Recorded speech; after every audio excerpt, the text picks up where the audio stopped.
जय Hind friends, Chanakya फाउंडेशनच्या YouTube प्लॅटफॉर्मवर आपणा सर्वांचं स्वागत आहे। आजच्या आपल्या सेशनचा विषय आहे कंबाईन घटक मुख्य परीक्षा। या संदर्भात जे काही पुढील दिवसाचं नियोजन आहे त्याविषयी आपण सविस्तर चर्चा करणार आहोत।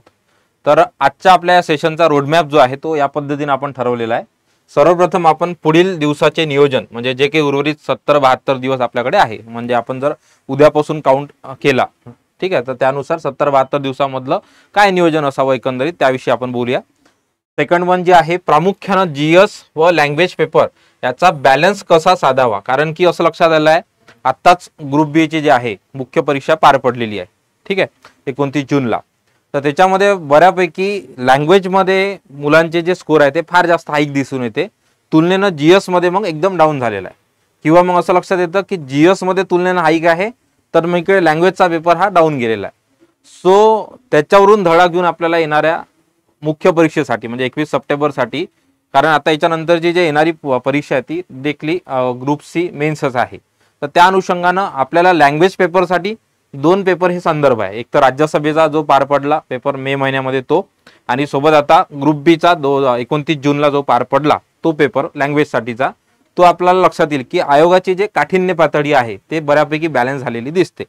आणि मग अशा वेळेस जे आहे लँग्वेज पेपर हा फार जास्त स्कोरिंग झालेला दिसून येतो। म्हणजे कालच मला वाटते की ग्रुप बी ची जी आहे आन्सर की आलेली आहे, तर त्या अनुषंगाने जे काही स्कोर मुलांचे कळले त्याच्यावरून असं लक्षात आलं की जीएस आणि लँग्वेज पेपर मध्ये बॅलन्स हा फार जास्त महत्त्वाचा आहे। सो मग येणाऱ्या 70-72 दिवसामध्ये तुमचा जे आहे या दोन विषयाला कसं बॅलन्स करावं याविषयी आपण बोलूयात। तिसरा मुद्दा म्हणजे काय, तर प्रामुख्याने लँग्वेज पेपरची तयारी करत असताना होकॅपचं महत्त्व हे जे आहे मुलांकडून डावललं जात आहे। आणि मग प्रामुख्याने जर आपण इंग्रजी असो किंवा मराठी असो, मग मराठी तर आपली काय मातृभाषा, सध्या तो विषय चालूच होता आणि आपण काय करतो मग अशा वेळेस मराठीला गृहीत धरतो, बरोबर, की तिथे वेळेवर पाहू। परंतु त्या पाहू या ॲटिट्यूडमुळे जे आहे आपले 2-3 होकॅपचे क्वेश्चन हे जे आहे आपले चुकतात आणि मग त्याचा जो सेटबॅक आहे तो तुम्हाला कट ऑफ मध्ये दिसून येईल, ठीक आहे।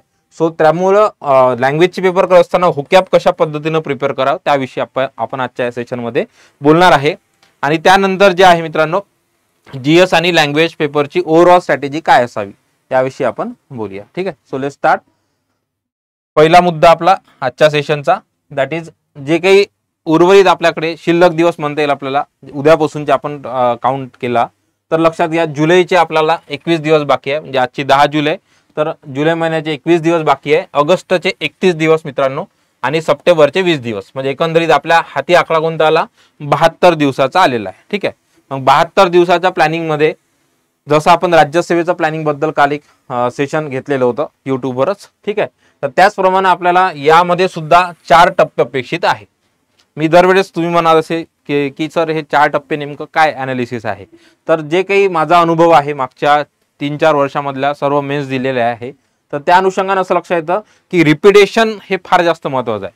म्हणजे जीएस सारख्या विषयामध्ये असो किंवा लँग्वेज सारख्या, ठीक आहे, तर त्याविषयी आपण जे आहे माझं असं म्हणणं आहे की पहिला राऊंड जो आहे हा सविस्तर, अजूनही म्हणजे एकदम फ्रेशर आहात तुम्ही या अँगलनं जे आहे तुम्ही प्रिपेअर करायला पाहिजे।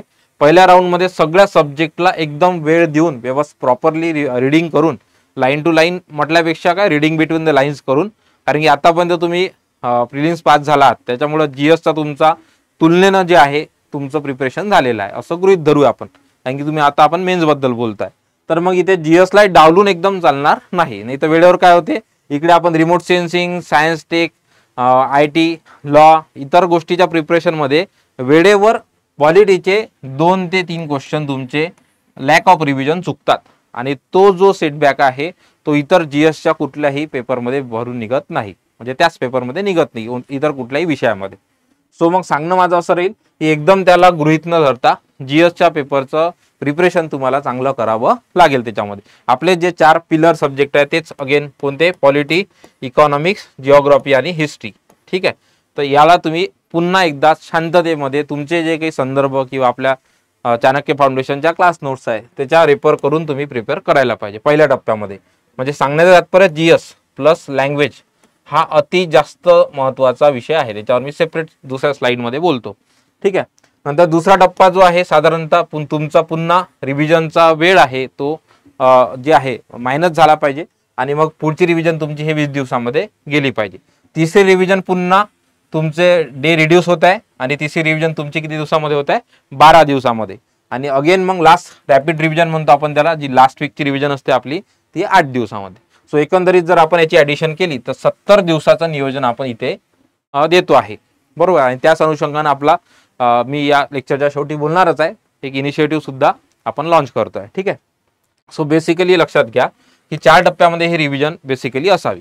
आणि जेवढे नंबर ऑफ रिपिटेशन तेवढी तुमची सबकॉन्शियस माइंडमध्ये तो डेटा फिट होईल आणि तेवढा तुम्हाला तिथं 0.36 सेकंदमध्ये आठवायचा आहे तुम्हाला, बरोबर आहे. म्हणजे पेपर तुम्हाला सोडवायचा आहे 0.36 सेकंदमध्ये क्वेश्चन एक.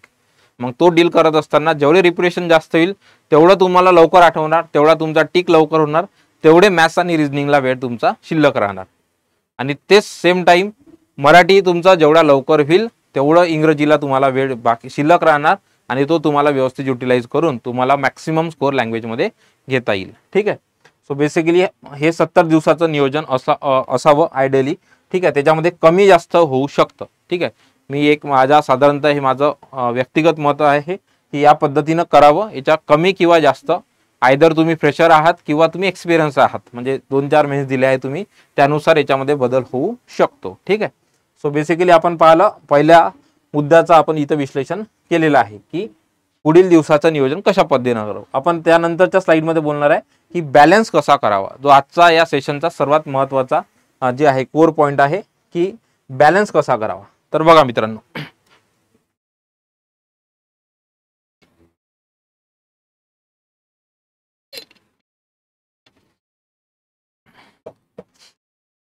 ओके बघा आता जीएसला सेम वेटेज आहे किती 100 मार्क्स, लँग्वेजला सेम वेटेज आहे अगेन इथे 100 मार्क्स. ठीक आहे.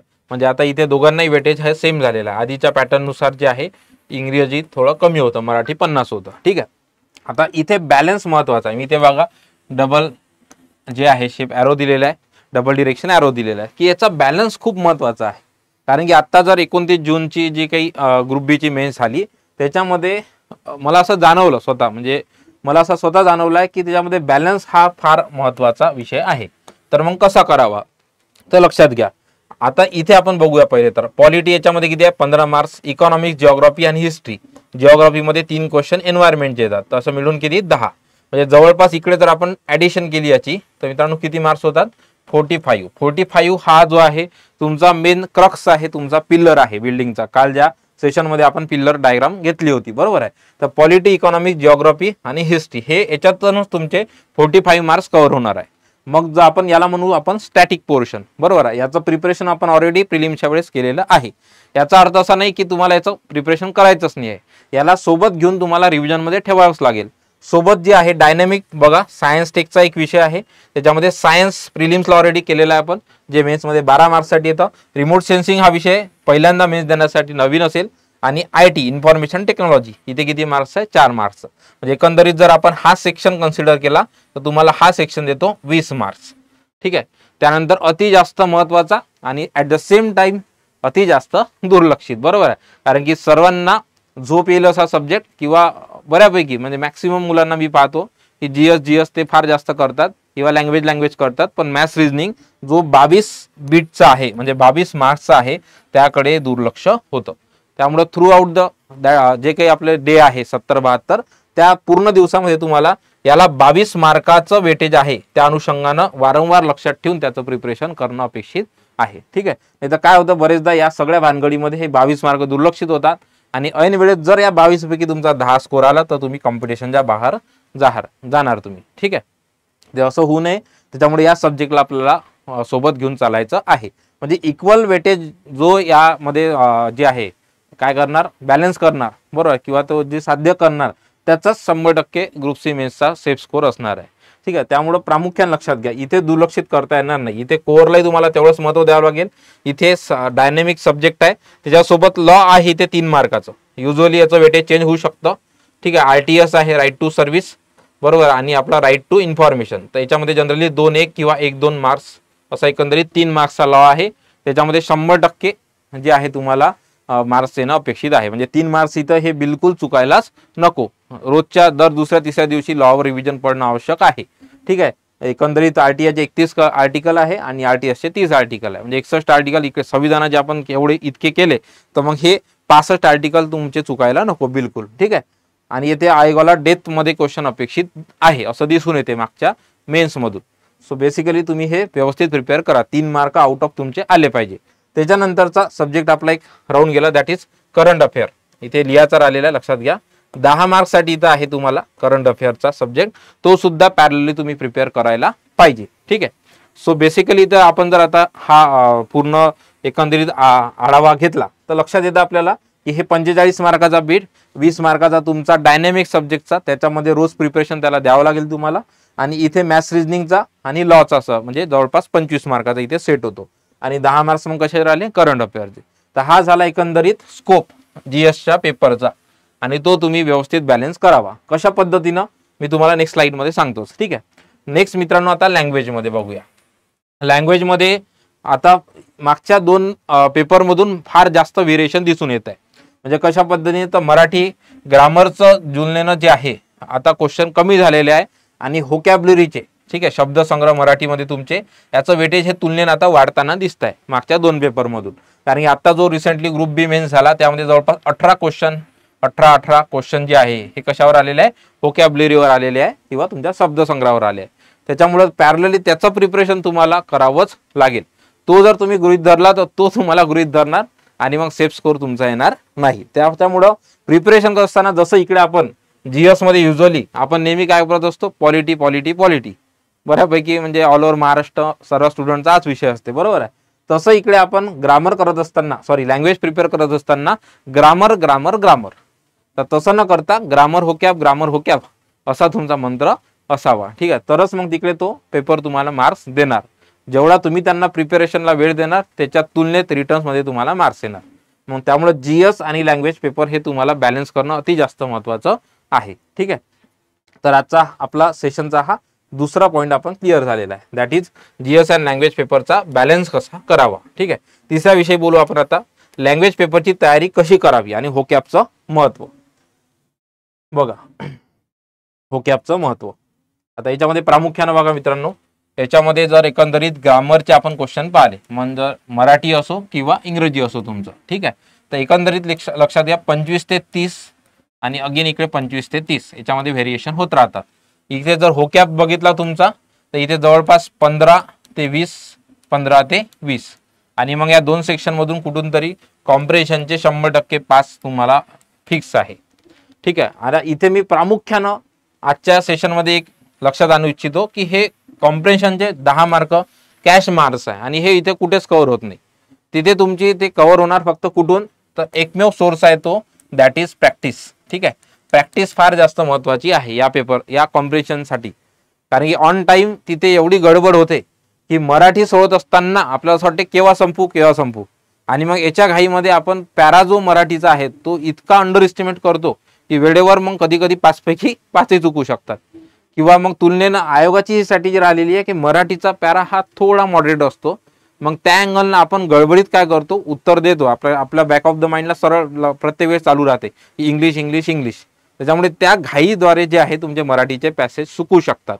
त्याच्यामुळे मराठीचा पॅसेजला त्याचा वेळ देऊन, त्याची डिफिकल्टी लेवलनं त्याला कम्पॅरेटिव्हली वेळ देऊन तुम्हाला 5 पैकी 5 कसे बरोबर आणायचे हे तुम्हाला प्रॅक्टिसद्वारे येईल, आणि ते तुम्हाला करायचं आहे जाणीवपूर्वक, इंटेन्शनली, ठीक आहे. लक्षात घ्या, मी पुन्हा या सेशनद्वारे सांगतो आहे की कॉम्प्रेशनला जे आहे अंडर एस्टिमेट करू नका, नाही तर वेळेवर पाहू असं म्हणणारा काही गट आहे तर मग त्याला ते वेळेवर पाहते, ठीक आहे. मग वेळेवर काय तुमचे चुकतात. आणि मग इंग्लिशचा जो पॅरा आहे तर त्याच्याविषयी आपण सविस्तर आपल्या जो इनिशिएटिव्ह आपला सुरू होत आहे त्याच्याविषयी मी सांगेलच. पण आता तात्पुरतं मी तुम्हाला इथे सांगू इच्छितो की आता ग्रामर बरोबर आहे आणि व्होकॅब याला तुम्ही बॅलन्स करणं आवश्यक आहे.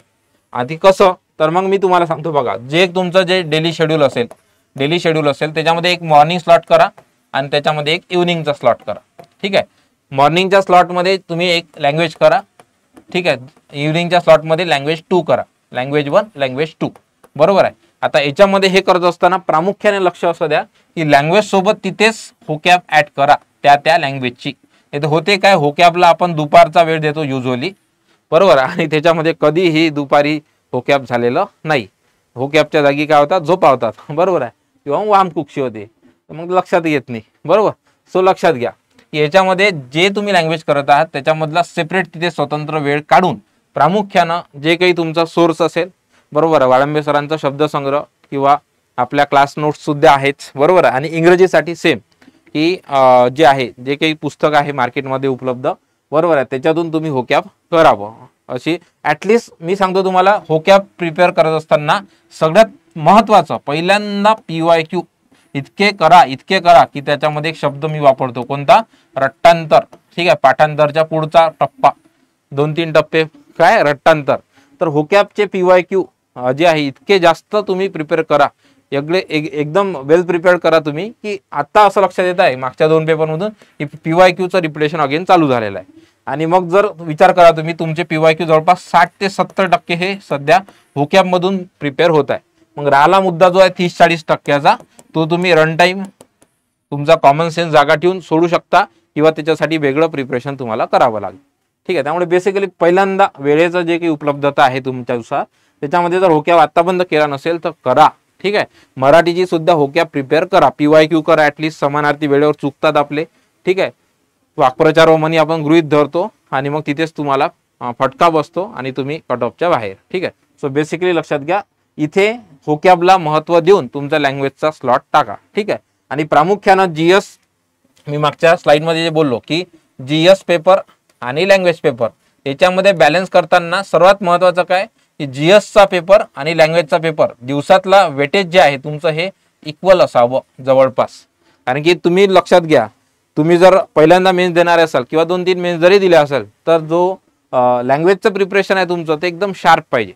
कारण की मी जसं आत्ता ऐकलं, एक जे आहे चॅनलला व्हिजिट केलं मी, की ग्रुप बीचा जो आत्ता आन्सर की आलेली आहे काल वगैरे, त्याच्यामध्ये 92वर लँग्वेज पेपरचा टॉपर आहे बहुतेक. ठीक आहे, जे कदाचित ते न्यूज चुकीची असू शकते, पण जे मी ऐकलं त्यानुसार. तर विचार करा मग, म्हणजे किती व्हेरिएशन आहे. म्हणजे एखादा मुलगा असेल की जो 70 मार्क्स घेतो लँग्वेजमध्ये, एखादा टॉपर आहे 92 मार्क्स घेतो, म्हणजे इथे किती मार्क्सचा गॅप आहे रे, 22 मार्क्सचा, जो GS मध्ये कधीही शक्य नाही. म्हणजे असला तरी तो कव्हर होऊ शकतो, पण लँग्वेजचं प्रिपरेशन बघा तुम्ही, याच्यातून तुमच्या लक्षात येईल की मार्केटचं किंवा कॉम्पिटिशनचं प्रिपरेशन बघा तुम्ही याच्यातून. ठीक आहे, म्हणून मग हा बोध घेऊन जे आहे तुम्ही प्रिपेअर करायला पाहिजे असं अपेक्षित आहे. ठीक आहे, तो होकॅब सर्वात महत्त्वाच्या 2 गोष्टी मी तुम्हाला सांगितल्या की GS सोबत लँग्वेजला सेम वेळ द्या किंवा त्यापेक्षा जास्त वेळ दिला तरी चालेल. जर तुमचं एक प्रिपरेशन GSचं जर साऊंड असेल तर मग लँग्वेजला जास्त वेळ दिला तरी चालेल. ठीक आहे, सेकंड मुद्दा की लँग्वेज करत असताना होकॅबला महत्त्व द्या.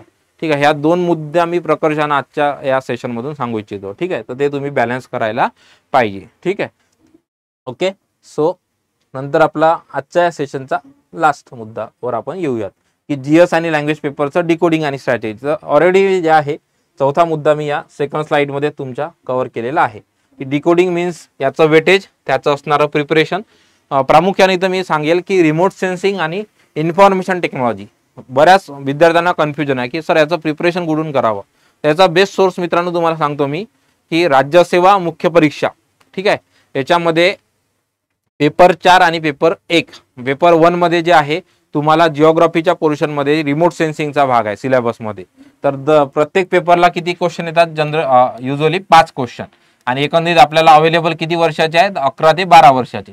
म्हणजे 12 वर्षाचे राज्यसेवा मुख्यचे पेपर घ्या, प्रत्येकी 5 क्वेश्चन, म्हणजे किती झाले, जवळपास 60 क्वेश्चन झाले तुम्हाला रिमोट सेन्सिंगचे इथे उपलब्ध. आणि युजली मागचा पॅटर्न जेव्हापासून चेंज झाला तेव्हापासून 2 पेपर झालेले आहेत, तर त्यामधले 4-4-8 समजून घ्या. तर माझं असं म्हणणं आहे की एकंदरीत इतर परीक्षेमधले फॉरेस्टमध्ये वगैरे सुद्धा होतं आधी. ठीक आहे, तर त्याच्यामधून मला असं वाटते की जवळपास 80 क्वेश्चन पर्यंत आयोगाचेच PYQ तुम्हाला उपलब्ध आहे याच्यासाठी.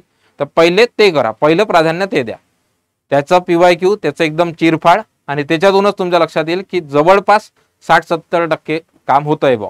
तर मग त्याच्यासाठी अदर पुढे जाऊन मग तुम्ही जे आहे सोर्स वापरू शकता. यासाठी आपल्या चाणक्यच्या प्लॅटफॉर्मवर सुद्धा सरांनी घेतलेलंच आहे, किंवा मग प्रमोद चौगुले सरांची सुद्धा एक नोट्स त्यांच्या टेलिग्रामवर अवेलेबल आहे. तर ते तुम्ही रिपेअर करून रिमोट सेन्सिंगचं प्रिपरेशन करू शकता. Second one information technology. Again त्यासाठी मी सांगेल की राज्यसेवा मुख्य परीक्षा पेपर 4 याच्यामध्ये असतो एक विषय कोणता, सायन्स अँड टेक्नॉलॉजी. त्याच्यामध्ये एक विषय असतो आपला कोणता, कम्प्युटर म्हणजे IT चा. तर त्याच्यामध्ये मित्रांनो लक्षात घ्या 10 क्वेश्चन आहे. किती क्वेश्चन असतात? 10. फार जास्त वेटेज होतं त्याला. आणि मग जवळपास 12 वर्षाचे पेपर म्हणजे अगेन 120 क्वेश्चन आणि मागच्या कंबाईन मधले जवळपास जर बघितले 10 वर्षाचे तर 100 क्वेश्चन, जवळपास 200च्या दरम्यान आयटीच्या क्वेश्चनचा तुम्हाला इथे आयोगाचा इटसेल्फ जो आहे काय सोर्स आहे. तर त्या 200 क्वेश्चनची चिरफाड, त्याच्यानंतर व्हॅल्यू ॲडिशन म्हणून तुम्ही एखादा सोर्स मधून वाचू शकता. ठीक आहे. त्याच्यामध्ये आयटी मध्ये जर आपण जास्त सिम्प्लिफाय करायचा विचार झाला तर त्याच्यामध्ये काय, पहिले तर त्याचं स्ट्रक्चर बेसिक कम्प्युटरचं, त्याचे इनपुट आउटपुट डिव्हायसेस, त्याची सेकंडरी मेमरी वगैरे वगैरे. त्यानंतर दुसरा भाग येतो नेटवर्किंगचा. बरोबर आहे. मी स्वतः कम्प्युटर सायन्स जे आहे इंजिनियर आहे, त्यामुळे बेसिकली तेवढं सांगता येते जरी गॅप पडला तरी. तर त्याच्यामध्ये नेटवर्किंगचा वगैरे भाग आहे. थर्ड वन जे आहे ॲडव्हान्स टेक्नॉलॉजी आपण म्हणू शकतो. आणि फोर्थ वन जे आहे आपला एक आयटी लॉ. त्याच्यातलं कधी कधी आर्टिकल डायरेक्टली स्टेट तुम्हाला विचारलं जातं. त्यामुळे प्रिपरेशन करत असताना एकदम टू द पॉईंट करा आणि 4 मार्क गृहीत धरू नका. लक्षात घ्या, याच्यातला जीएस मधला कोणताच पोर्शन तुम्हाला ऑप्शन मध्ये ठेवायचा नाहीये. म्हणजे सर रिमोट सेन्सिंग राहू द्या, आयटी राहू द्या, तर मग तो तुम्हाला राहून देणार. ठीक आहे. सो बेसिकली प्रिपरेशन करत असताना एकदम सगळ्या पोर्शनला, सगळ्या सेक्शनला न्याय भेटला पाहिजे. सोबत सोबत लँग्वेज करत असताना हुकाबला न्याय मिळाला पाहिजे. ह्या दोघांचा जर आपण बॅलन्स साधला तर मला 100% खात्री आहे की येणाऱ्या ग्रुप सीच्या मेन्समध्ये 21 सप्टेंबरच्या नक्की यश तुम्हाला येणार. ठीक आहे. तो आजच्या सेशनमध्ये आपण हे तुम्हाला मी माझ्या असणाऱ्या अनुभवातून संपूर्ण सांगितलं आहे तुम्हाला. ठीक आहे. आणि यासाठी आपण जे आहे आपला इनिशिएटिव्ह जो आहे मित्रांनो सुरू करतोय, दॅट इज कंबाईन पूर्व आणि मुख्य परीक्षा. ठीक आहे. पूर्व आणि मुख्य परीक्षा 2025 साठीची मेंटरशिप बॅच. ठीक आहे. तर लक्षात घ्या, मुख्य परीक्षेसाठी यामध्ये सेपरेट मेंटरशिप बॅच तुम्हाला दिली जाईल. टायटलमध्ये सध्या मी पूर्व आणि मुख्य इंटिग्रेटेड जे आहे सध्या टाकलेलं आहे. ठीक आहे. तर मुख्य परीक्षेसाठी जे काही आपल्याकडे कॅन्डिडेट्स असतील त्यांना आपण सेपरेट मेंटरशिप देणार आहेत. ठीक आहे, देणार आहोत. यासाठी जो ओपन टू ऑल सेशन लक्षात घ्या 12 जुलैला 5 वाजता संध्याकाळी 5 वाजता असणार आहे. ठीक आहे. आणि बॅच जी आहे ही जे स्टार्ट होणार आहे तर ती होणार आहे 14 जुलैपासून, म्हणजे येत्या सोमवारपासून ही बॅच सुरू होणार आहे. तुम्ही टायटल बघू शकता बॅचचा. आपण काय दिलेलं आहे? अंतिम. ठीक आहे. म्हणजे सांगण्याचं तात्पर्य काय, तुमचे एफर्ट सुद्धा अंतिम असले पाहिजे, तुमची पोस्ट सुद्धा अंतिम असली पाहिजे. ठीक आहे. म्हणजे असा अभ्यास करावा तुम्ही. ठीक आहे, की जसं भाग मिल्खा काय आखरी रेस साबित होऊ शकते आहे आणि दौडूंगा भाई वैसेही. तर तसं पद्धतीने लक्षात घ्या, आपण टायटलच या पद्धतीने ठेवला की अंतिम बॅच आहे आणि त्या पद्धतीनेच आपण एफर्ट सुद्धा देत आहे आपली संपूर्ण चाणक्यची टीम. ठीक आहे. आणि तुमच्या साईडनं सुद्धा एफर्ट्स तेवढेच करून घेतले जाणार. ठीक आहे. तर ह्या बॅच संदर्भाचं ओपन सेशन जे आहे 12 जुलैला आपण ठेवलेलं आहे संध्याकाळी 5 वाजता. ते आवर्जून जे आहे अटेंड करा. लाईव्ह असणार ते. आणि बॅचचा मोड हा ऑनलाईन आणि ऑफलाईन दोन्ही असणार आहे. ठीक आहे. सविस्तर माहितीसाठी तुम्ही सेमिनार अटेंड करावा. आणि बॅच सुरू होत आहे आपली 14 जुलैला. ठीक आहे. तो एकंदरीत जे आहे आपल्या आजच्या सेशनचं समप मी तुम्हाला करतो. ठीक आहे. तर पुढील दिवसाचं नियोजन कशा पद्धतीने असावं त्याविषयी आपण बोललो आहे. नंतर लँग्वेज पेपर प्रामुख्याने होकॅपचा बॅलन्स, जीएसचा कोणताही सेक्शन किंवा पोर्शन हा तुम्हाला ऑप्शनमध्ये नाही टाकायचा आहे, त्याला न्याय द्यायचा आहे प्रॉपर. हे करत असताना प्रॉपर कोर जे सब्जेक्ट आहे आपले त्याची सुद्धा रिव्हिजन झालीच पाहिजे. आणि जेवढ्या मल्टिपल रिव्हिजन होतील तेवढं तुम्हाला तिथे आठवेल आणि 0.36 सेकंदामध्ये तुमचं ते सॉल्व्ह होणार. ठीक आहे. तर हा दोघांचा बॅलन्स फार जास्त महत्त्वाचा आहे. म्हणजे मी स्वतः एक परीक्षार्थी म्हणून सुद्धा आणि एक टीचर म्हणून सुद्धा जे आहे या संपूर्ण परीक्षेला नेहमी अनालाइज करत राहतो. त्यामुळे असं लक्षात आलं की हा दोघां पेपरमध्ये बॅलन्स साधणं फार जास्त महत्त्वाचं आहे. आणि दोन्ही पेपर एका दिवशी असतात. मॉर्निंगला एक तुमचा असतो आणि जे आहे सेकंड शिफ्टला तुमचा दुसरा पेपर असतो. ह्या दोघांमध्ये समतोल महत्त्वाचा आहे. तसंच थ्रू आउट द डे 70-72 दिवसामध्ये तुमचा अभ्यासामध्ये सुद्धा तुम्ही जर समतोल साधला तर नक्कीच तुम्हाला यश येणार. ठीक आहे. भेटूयात आपल्या बॅचसाठीच्या मेंटरशिपच्या अंतिम या बॅचच्या सेशनला. Thank you very much.